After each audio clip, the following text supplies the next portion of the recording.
Mutasa.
Ini nanda mbovu nanda mbonde sana na mkoma wangu. Aigo ni mumunda wake huyu. Shirima mumunda wangu. Shirima mumunda wake huyu, shirima mumunda wangu. Saka ndiro shamisika nasu no kufa kwa ita mkoma hanzi munda osi wako. Zurumva kupi muri kusitora kupi kosini. Sikanza ndizozo zakataura mkoma wako kana achida kutaura. Enda kumakuwa. Ndoko takaisa mkoma wako iko. Muri kuiswa majira machuku. Muri kuiswa mesa mundaimo. Ndio nyaya ya ndinayo ishauri. Saka nyaya hiyo mtu urudole wa muda wako. Ndizozo. Arudole ndio. Ndiye ndi maiguru ni wana wake. Maiguru wana wake. Maiguru ndio. Samaje ndio hapo.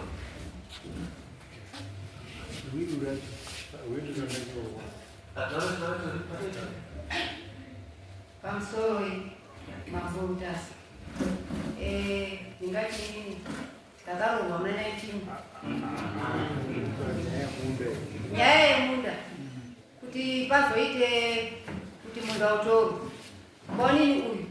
wakaronga vana wairi vakomana wobva wauya kudaro wakabva watinera rirumamiro watinera rirumamiro inini murume wangu wakauya ari kubva ndabara saka ivo wakabva wauya netimu yavo wabva watinera kudaro wakabva wati onga uriparidza wachiti iwewe mukoma wakauya kuno uri mubva ndabarwa izvo uri mubva ndabarwa midage yababa wedu kumatoko kwana baba wedu saka ibvai imomo tirime isusu saka ndo chimiro chiripo murume wangu akarwara for 7 months asi ndakazoona mudzimai wacho pandataura kuti mufungei kana dai ndisiri kugona kuenda komutaurira bambu renyu arwa kusvikira mukoma wacho wafa nanhasi kutanga kuonana muno hatingozivani saka nzvimbo iyoyo yaari kutaura ngezvayo inzvimbo yakatengwa ngemurume wangu kuna sabhuku makabvi wakabvisa mombe mbudzi 2 nejongwe rehuku nemari yemutete nzvimbo iyoyo iri kuzi wakasogarapo wati wapinda mukipi kubva mukipi pondakaroorerwa ndio pana baba wavo ivo wavo kusvikira pari nhasi nzvimbo iyoyo yakanga yakutorwa ngevamwe vanhu kusvikira baba aibvati nzvimbo iri kuenda wanangu ende moone nzvimbo iyo taigara kudhara iri kuchekerwa vanhu saka takabva taenda patasvika papiwa samasiyandima ndiye angadawo kutora nzvimbo iyo kusvikira vatanetsana samasiyandima masiyandima basiya nzvimbo iyo asiya nzvimbo iyoyo sabhuku makabveka akabva auya aibvati wandibvisira vanhu vangu vangodorima saka zvabvisa vanhu vangu vangodorima ndipe mbudzi 2 nejongwe rehuku nemari handichazivi hapo ndio wangu mazivi saka kufa kwaita murume wangu inini akati apa akapiwa iye yuyu bonini wakapiwa iye yuyu nomwe wacho wakauya kuzotinera waibva wazi pekugara pari pega kune mabhanana kune chii kururi magwere ngekwega wobva ati pamberi pacho paisa muninini umwe wacho iye habva ndiri kumurasa uku zvondiri kumurasa uku inini ndiri kuitira chamangwana mundu wangu ndichaudini ndichauda saka kuzouya kotinera nanhasi ndine mapepa akatongwa nyaya yavo ikavarasa kuti musazofe makaenda kovhirikidza munhu panzvimbo yake ndiwo wangu masuku pamutare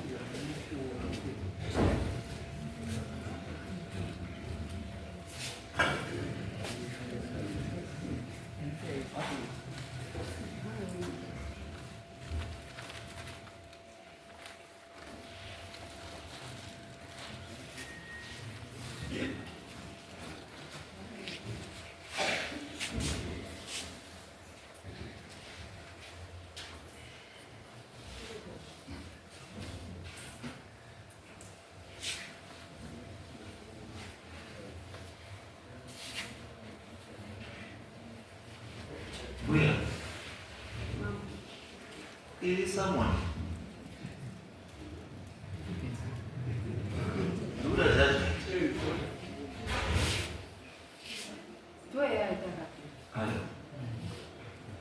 He was someone, and then Mose removed someone. And I got 2005. And then Mose removed someone. Nyake aita. And they put in that age on the 21st day of November 2005 and in the Makabi village headman Zindi. When the valley, Joe Sanyanga unlawfully and with intent there to cause grievous bodily harm, stabbed Jeremiah Fampa Sanyanga with a spear at the back of the leg, thereby inflicting him with a certain injuries. Is someone do that judgment yet?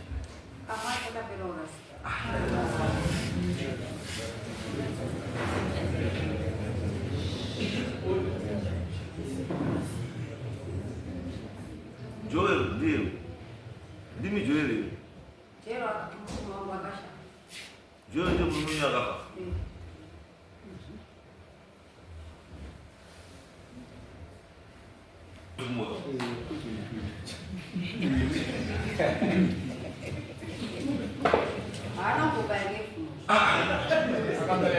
It's why you will. It's why you will.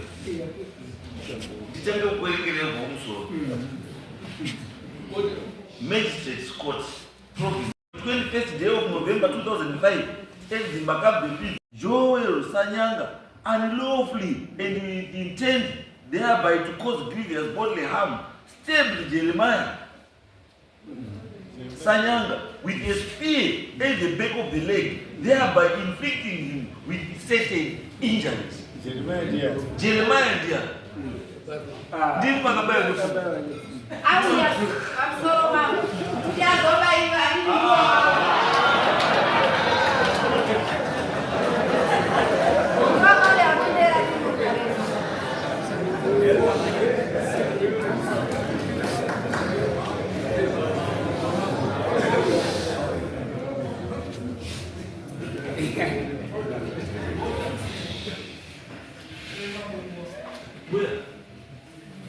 akabaya ngonefumo mumewe ndiye aitodiwa kuti akabaya ngonefumo saka zvandiyo kaenda kuti ayo ndiye angatone mhosva ndiye mupari wemhosva iwe wari wakaikoti asi kuri moindiye mupari wemhosva yekudini wakaiwa wakwene handiti vakatinera tiri baba venyu ndiraite ndoda kubatsira iwe ndoda kubatsira iwe kuti mungave muri right asi nenyaya yezvamakazoita makagomaita rombo makatora mutemo muvamauisa mumaoko enyu ndozvamama kutongera hamuna kutumwa nedare kuti dai mobaya munhu asi makaenda kubaya munhu nepfuma izvozvo ndozvamama kutongera izvo kuti makakonzera kukwara kwemunhu kwakanyanyisa pamuviri wake muchishandisa pfumo rakabaya Jeremiah patsafu rikakonzeresa kukwara kwakasimbisisa.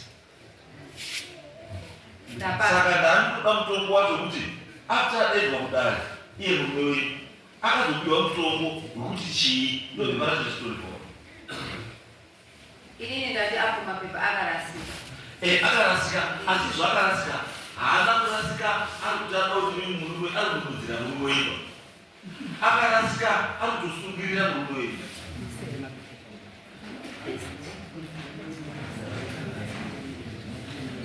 Jeremiah hauna here mapepa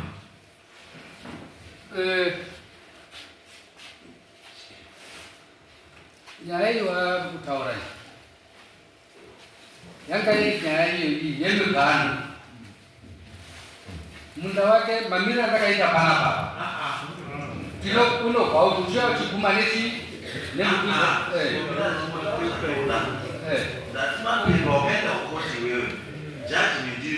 mazita baba mazita mapepa ayo tinawo but panapa handina kuuya nawo akaenda kukoti ndini mareza ndadii dadaizva zviya izvi ndakaenda kuna yakati Joel haana kuuya kukoti kungodaira zita rake musi wacho mukoma zuva ranzi adzoka ndikadzoka ndadzoka kudaro vakati tichazokudaidza tichazokufonera havasati vamufona amutunamo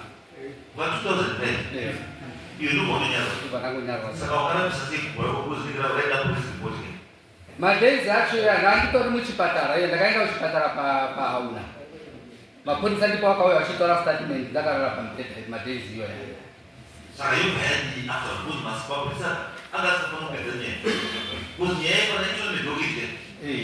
saka ndakazoti ndaraiti ndo patakazouya kupi kukoti kwamutaro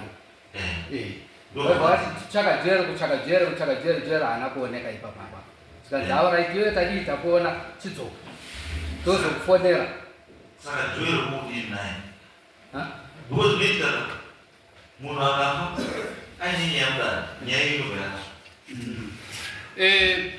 saka ndikuti kuti Joel kana akazofa it means mhosva yake kudai munhu nepfuma akafanana asi handiyo musha yekudaita ndapana musha yaita ndapana pandiyemita kuti mukumisa nenyemka ndo nyemka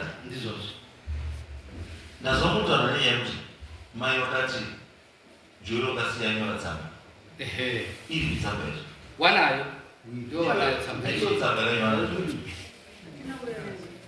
asi iripo yaiti chii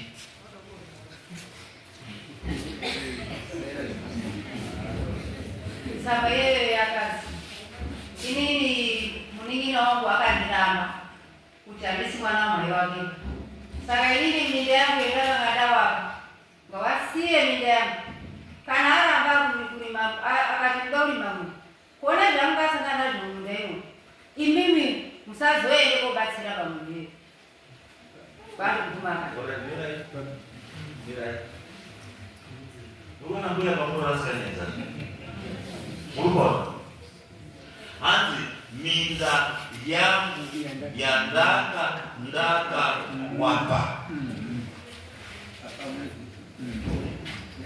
akafa asatadzora chii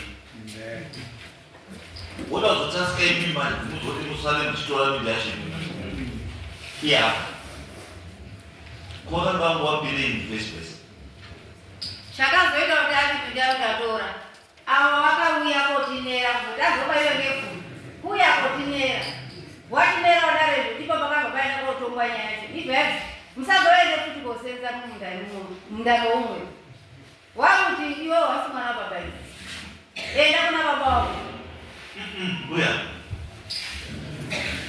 nyaya yedu hadi kuti mwana wabaduku yasi mwana wabaduku nyaya yedu ndekuti munda ndewako munda ngeweisusu mutakawa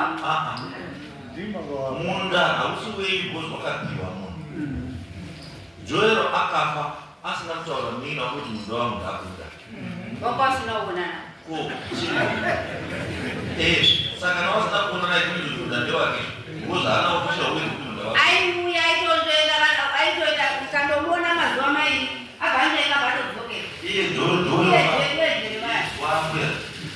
joero akafa kutsvaga nemapurisa achidziza mapurisa akasumutiza mapurisa kune samoni akasumutiza mapurisa saka maiziva kwakari makutochengetedza baba vedu ati akandofa paupa wakazira kofira baba aitogara baba saka mapurisa ariuaaimaubasa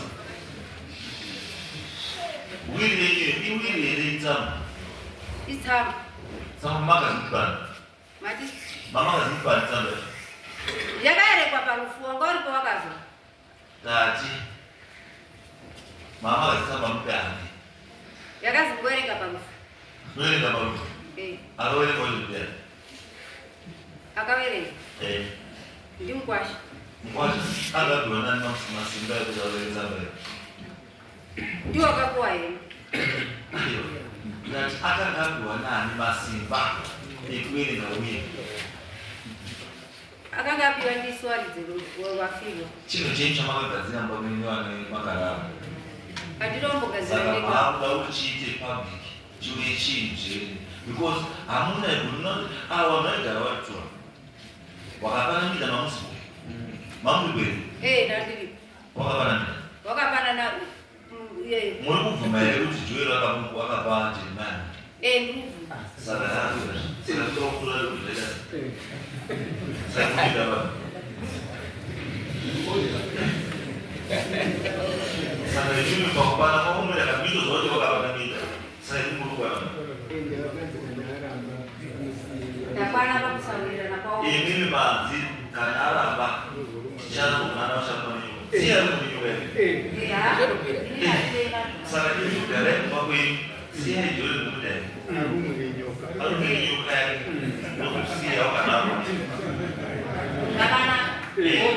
murikuona mberi hakusiti tikuita utsinga hatisi kuita utsinga asi cheda tibatsirani tiite zvinhu zviri correct hatiri kuita zvinhu zvemaemotions toda kuti zvinhu zvinoenda kumberi zvisingaiti munhu murambe muchikaenda chisipo mataura nemuromo wenyu kuti munozviziva kuti joero akatora munda Jeremiah akabva munda naJoya.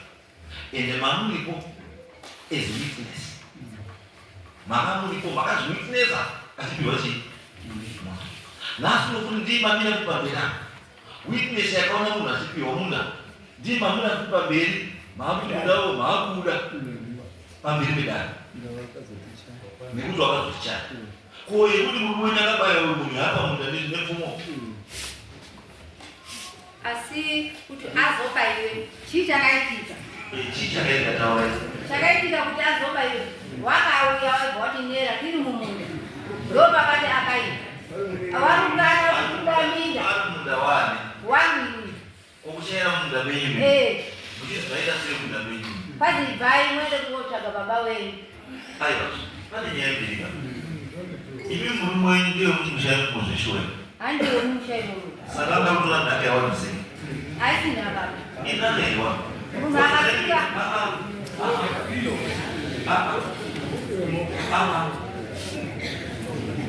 Mubandiripo hautori nhaka yawana.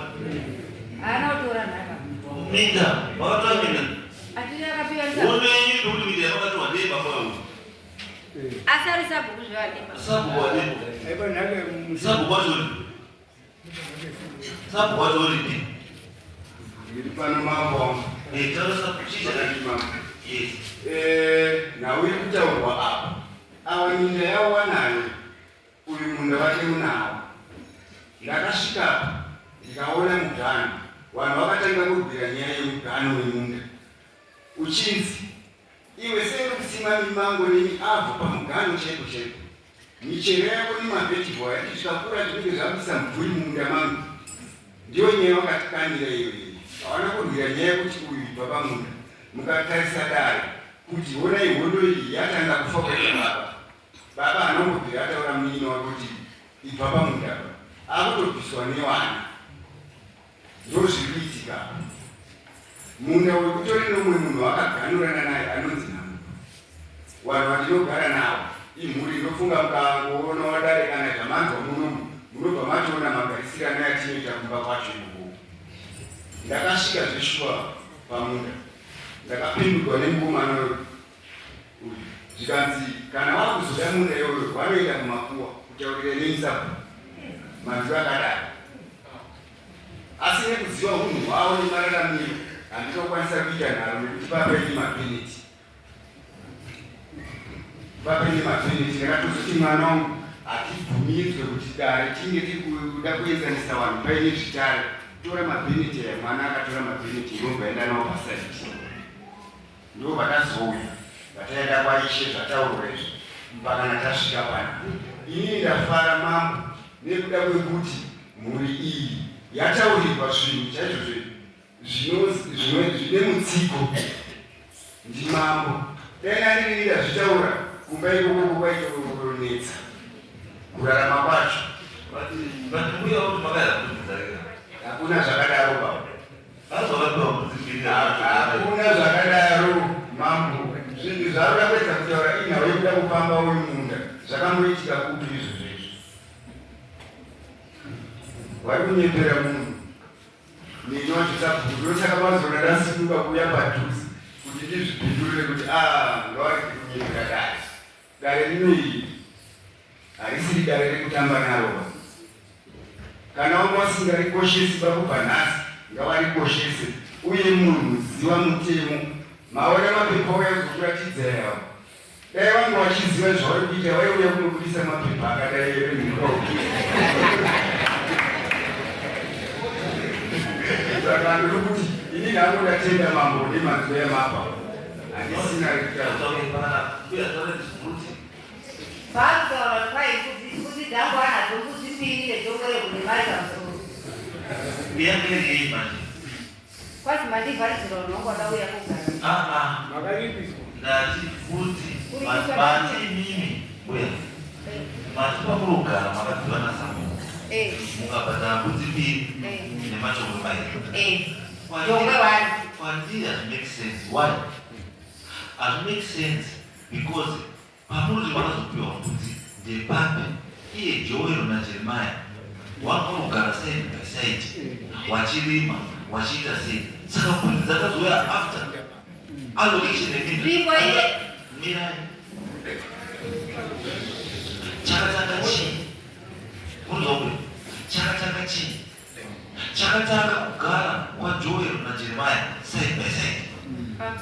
Mirai kana mauzotanga kuti zvizvisa bhuku makazopa mbudzi izvozvo handiyeva kuita baba nibaba wacho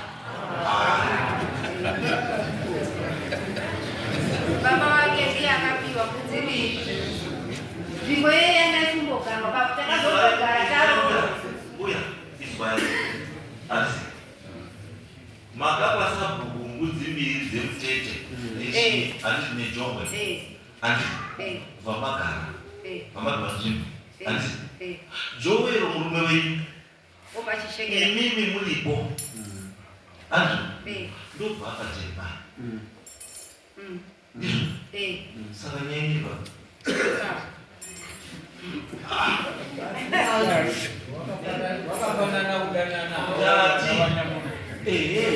sabhuku wakapiwa mutete wake wenduzi fera kai handiti akapiwa ndiani akapiwa ndiJoel handiti Joel apiwa nzvimbo yake nasabhuku ndobva agurira Jeremiah imi mulipo is business. Saka chanetsa chi bukana saka tuti usatani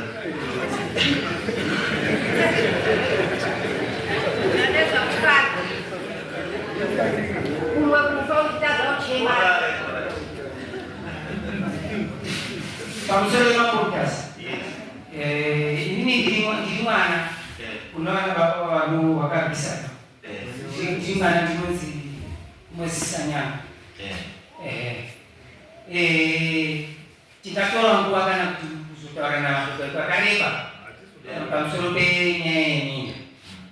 Ndakuda pachena kuti baba wakababa mumunda ndizvo ende munhu akazotaura futi kumashure kuti munhu wangu ndakuda ribaba ndizvo ndizvo ndiripaona wake akataura munhu wangu ndakuda ndizvo asi pakabva pamumunda ndibaba isatisipo ndizvo hatizvizivi baba isi saka pakapanana munhu akaonenena baba takatisipa ndizvo saka baba akanakanyora papepa kuti inini iwewe aite mamani iwewe Joel naJeremiah wakapana minda wari wangani wakarora maupenyu hwavo wari tu wasikakani ukarinda chii minda. Joel akasvika pekufa asina kutaura naJeremiah kuti munhu wangu ndakuda hazvo zvinoreveizvo zvinoreva kuti Joel akafa Jeremiah neminda yake nanhasi Jeremiah anoramba aine minda mera iwewe hauna right ba because kutaura kwatumika kuti munotanga kunyora tsamba moenda panogoyiwa zviro mambo mera munonyora tsamba yenyu momirira kuti panogoyiwa hese mozviburitsa mohamba pamugwasha wenyu kuti aiwereka sei Joel pakaona kuti nyaya yake yamira zvakadaro agona kuti arwara sei asina kudaidza sabhuku sei asina kudaidza Jeremiah wachitaura nyaya iyi because this is a very sensitive issue. Mambo haisiri nyaya inosiyirwa iwewe handi bhashi kai unosiyirwa uzi bhashi rababa uwe hausiyiwi kusiyirwa makano kusiyirwa makano eutobao kuti umaona kuti ndafa ndamambochaiwa chibhakira nebaba waKingston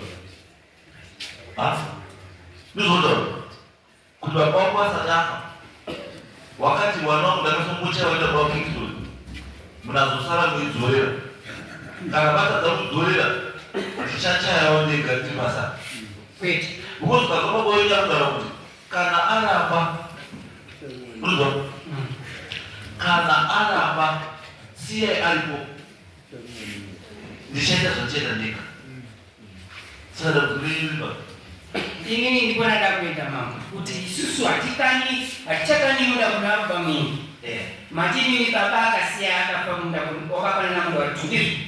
Sasa Yesu tunataka kutekana hapa na muda baba na kafa na masota na baba ni muda muda tu. Muda ngoko ni katimu siera muda ngwaji.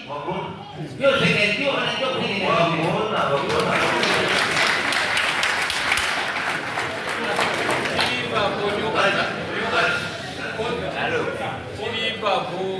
Jambo babaru tongwe nicharo mwani joganje. Ndio runonge dwafutika yo ndio akatora masoko yo. Kana ndandutera nyaya iyi. Tabu wataura wewe kuti wakusiya bamnini waine minda ya watu sudozo wafuti bamnini waro mwani yo. Pamsore. Banye kuti nyoka hii andinambo ndakatora masoko iwa yale. Andi yasi ekuti bamnina kasori bamdana kumacha runga ninyoka. Ini mudawe ndakakurai kushanda ukakudara ndisima kuranyana wakai. Saka zvinyo ngenda zvitaura zvichiti yangu. Saka tata sudozo kuti warumwa. Aiwa, pane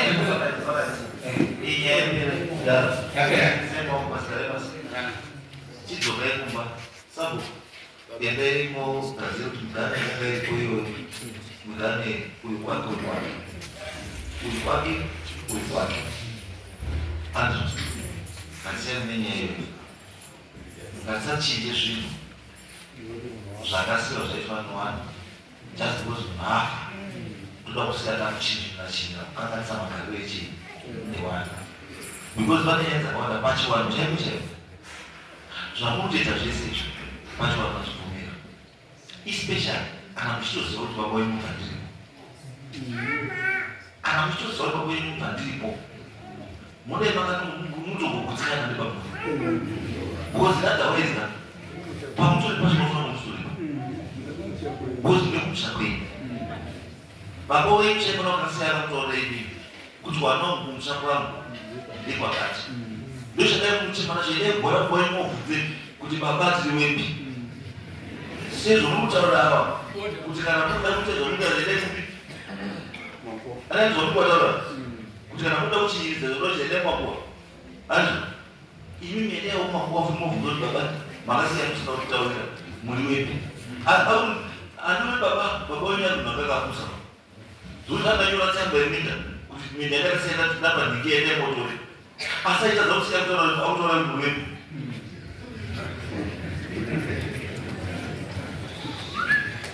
because my way out, Rachel will be bound and people lose. My way you are out of town is the out of going around. And some way was very amazing, or woman amazing, my opponent and Papa Gata. Ask them to already use Maganda way. Who's called a boy, Michelle?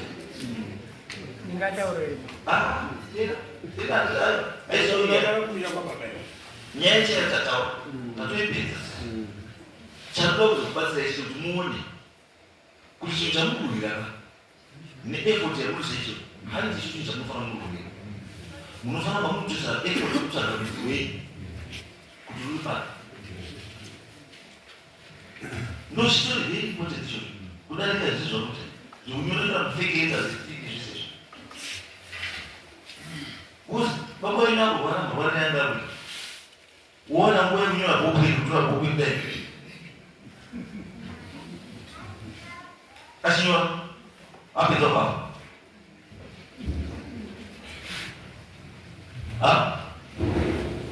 no, let's not abuse mazita evanhu vafa regai vanhu vafa vazorore murugare imi wapenyu kana musina kurongeka shupikai kana musina kurongeka leti shupikai rongekai regai varara zvavaitesei wazorore imimi mukai shandai kana musina makorokoza goridhe rikukuteru rushaura ruchera ene muchere goridhe come and feed your mother and your family munaona nzere munawo saka ukadzi wenyu ruziva kuti muri vana vekubva kutiko ndikutaurira iyo vanhu this is what is critical in life. What is also one? Pane wana ne mwana chakudiwa. Ashiri nduda mulia. Wana sanyanga nduda chi nduda mulia. Uruga ruga. Chiwa jarudi. Chiwa jarudi. Chandu tore. Kuti kuziwa nuzwe azwe kuti ndaibo. Ai. Kuziwa nuzwe. Zvakanaka kuti kamisa zvirambo zvenyu. Wewe ukama hwenyu ngawawarichi. Wani muchita zvozvano ende hama dzenyu ngadzizive kuti ndipo pamuti ndo pamurya. Hamunosei kuti ibvai ipapo endai ano. Ndiri kuti itai effort.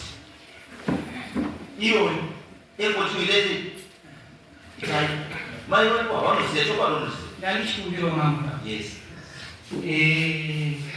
Kuti isusu shuwa baba ndiri asi achiva chava chitukiso chekuti muri vabhandiripo pese akanenge chifamba vabhandiripo vavo bhandiripo kuti mune kusuka hapana munhu akangoitwa mubhandiripo ndosakataura kuti hakusuda kwani kuti munhu hapana munhu akambotozvarwa kuti azinaiva paite mbiri kuzakazvatira pamo ndio ndandikumbira ndosaka kuti chinozoti chine chitukiso ibehaviour yako chinokutukisa ibehaviour yako, especially when you touch chinthu ndo pataka chi ndo pataka ndo kuti ndilo pano go back, sit down na maya and my idea yokutumba kwenyu kwakati anoziva itai hama yenyu kana mbiri dzanoziva dzanoshanda nechi nadzo then zvatozodi zvatopera asi awa anasanyanga ati siyanai tundwari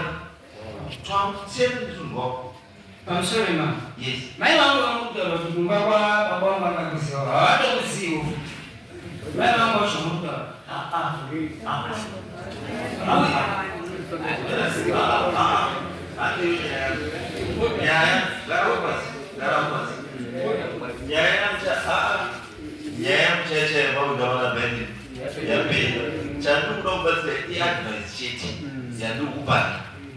Kuti uyu mazwa uya kugurisa kuti uri mumadzimbo ati hazvizvo zvakanaka pane chii chakuita pane ukana saka kuti bvisai ukana pakati pane penyu bvisai ukana pakati pane